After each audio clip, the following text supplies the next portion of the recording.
Vierka Berkiová. Počkaj, nechám ťa ohádzať. Háčte teraz. Tak, nižšie poprosíme. Dobre, už sme v 3. kole, to znamená, že plišáky sa už pomaly míňajú. Zafixujeme stabilizačnú pozíciu a počúvame porotu. Laco. No, Vierka, vidíš, že to ide. Ešte stále to ide. Víš, medzičasom si sa už naučila aj jazyk, takže už vieme, o čom hovoríme, že? Áno. A strašne dobre sa na teba pozeralo. Nechce sa mi to už všetko opakovať. Veľmi dobre sa na teba pozeralo, ale ak by som zatvoril oči, budem sa nudiť trochu. To je všetko, čo by som ti tomu chcel povedať. Áno, ďakujem. Ďakujeme Lacovi. Nezatváraj oči. Ide Dara? Bola si taká rozkošná, sexy cica. Teda skôr možno mačiatko. Také tie výpadky textu a občasné neúplné istoty, ktoré v tej pesničke zazneli, nevadí. Ty si to tak uhrala dneska. Musím teda povedať, že tancom a telom. Neviem, či išlo úplne akože o spievanie. Skôr mám pocit, že ono vlastne to, že ste tu, že ste traja, že ste vlastne tí najlepší z najlepších, ešte není záruka, že ide všetko na 100%. Tak ako minule, vlastne v tom kole s tou Charitou.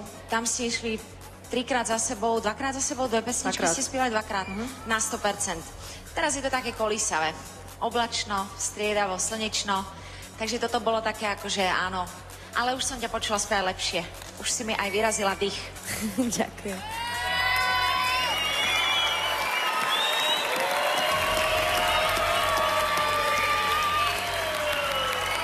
Palo, čakáme. Svetá pravda, Darinka. Svetá pravda. Spievať po Tine pesničku, pravdepodobne je to v pôvodnej tónine, po Tine, je veľký problém, lebo Tina má hodne špecifický hlas. To si pocítila teraz na vlastnej koži. Opäť som mal dojem, že je ti to dosť nízko a že by si rada niekam ešte toto, ale pesnička to veľmi nedovolila v tejto tónine. Textové vložky ma prekvapili niektoré. Ktoré napríklad? Napríklad hneď prvá, taký nástup som si hovoril, no nazdar, čo sa tu bude zase diať.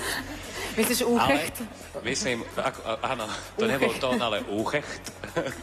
A ten bol milý, mne sa to páčilo. Celkom ladil ten úchecht.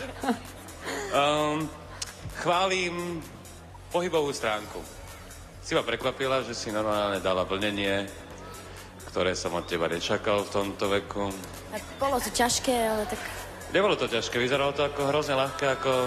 Fakt to bolo áno. Keby fakt Laco povedal svetú pravdu. Keby sme nemali otvorené oči, tak asi by sme sa nudili, ale keďže sme ich mali otvorené, a to tak vlnenie sme to v tomto preskákali. Vlnenie v tomto veku je ťažké? Je to ťažké v tvojom veku? Nie, ako doteraz nepredvádzala takéto vlnenie. Ja ti to vysvetlím potom. Ja keby som sa začal vlniť, tak mi odíde ešte aj druhá platnička, podľa mňa. Ty už máš druhú platňu, blahoželáme.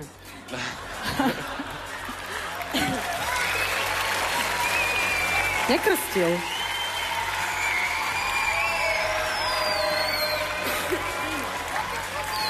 Dobre.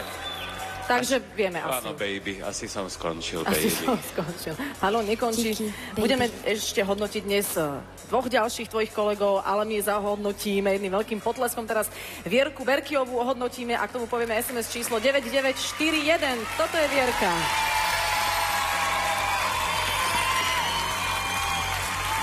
A myslím, že ma môžete zaramovať takto, nebude Vierku vidno, aby som mohla oznámiť, že sa teraz pozrieme na to, čo si myslia ľudia v tom T-boxe momentálne teraz o Robovi Šimkovi.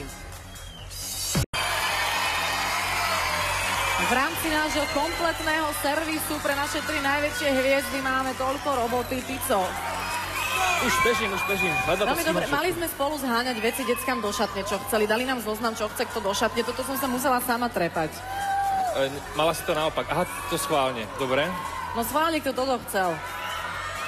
No Šimko si to zase pýtal do šatne. Teda. Šimko? Áno. Nepomýlila si sa náhodou? Jo, Mirgová chce 3D verziu. 3D verziu?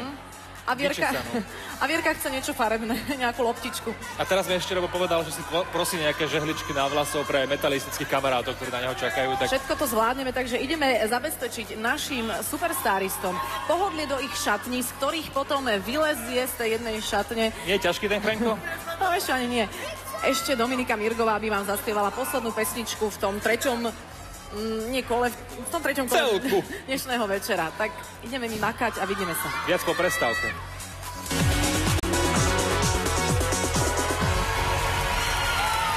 Dobrý večer, z Inke Bike Squadrony sledujete Slovensko hľadá superstar s podtitulom Vzájomný výber.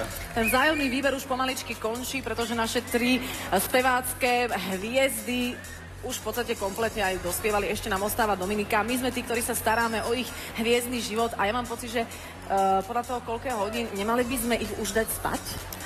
Pomaly, ale ešte predtým, ako sa vycekajú, môžu zaspievať teraz Dominika, lebo tá nestihla nejak zubky umyť a všetko. Ešte nie. A potom do pyžamka, ale teraz má inak akú vec na sebe? To ty si ju obliekol? Áno, to bolo také, že chcela si trošku nechať chrbát prevetrať, tak... Ale to vidíte o chvíľu. Áno. Najskôr sa spýtame, respektíve pozrieme sa presne na ľudí, že ako vyzerajú tí, ktorým sa páči Dominika Mirgová. Tu sú. Dámy a páni, videli sme majstrov sveta v synchronizovanom rozprávaní priamo z T-boxu. To bolo lichotivé, čo si sa všetko o sebe dozvedela, nie? No jasné. Pekné. Teší ma to. Ty keď si bola na Superstar, v podstate ešte v tých prvých kolách, tak T-box tam už bol. Občas si do neho zašla?